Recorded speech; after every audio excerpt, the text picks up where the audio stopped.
stratégie à l'œuvre, ce que l'on peut constater, c'est qu'il y a des affrontements sur 3 terrains. Un terrain politique, un terrain opérationnel et un terrain communicationnel. Sur le terrain politique, je ne m'étendrai pas dessus. Ce n'est pas l'objet de mon intervention.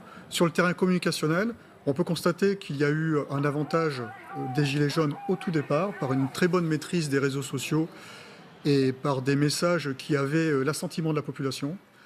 Maintenant, on peut constater que ces messages deviennent flous, sont parfois contradictoires, souvent irrationnels. Il y a une désolidarisation du soutien de ces messages, du fait également des exactions qui sont constatées sur le terrain. Mais des messages qui continuent de mobiliser régulièrement, chaque semaine? Mais je vais y venir, puisqu'en fait, dire que les Gilets jaunes ne sont pas une structure organisée, à partir du moment où vous êtes sur des plateformes de réseaux sociaux comme Facebook, vous êtes dans des structures organisées.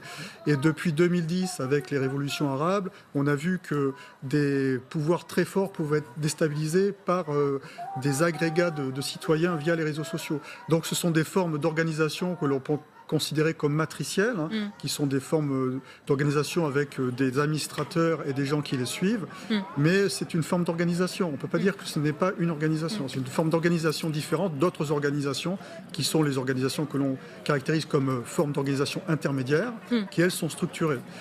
Ensuite, l'autre terrain également qui est important, malheureusement on le constate tous les samedis, c'est le terrain opérationnel, avec ces affrontements physiques, avec des blessés, malheureusement parfois graves, et entre des forces de l'ordre qui ont été déstabilisées au départ par le fait que les manifestations n'étaient pas déclarées, ce qui est un vrai problème quand même, sur des grosses agglomérations. On est revenu justement à ces stratégies de non-déclaration des manifestations. Mais bien sûr, parce qu'ils se sont aperçus que ça déstabilisait les forces de l'ordre, et des forces de l'ordre qui ont quand même bien évolué sur leur mode d'action par rapport au samedi du 1er décembre, où elles avaient été dépassées. Ça crève les yeux, si je peux me permettre un mot. Oui, alors on pourrait revenir ensuite sur les pratiques et sur les moyens qui sont utilisés, qui posent question et qui ont été soulignés par de nombreux observateurs.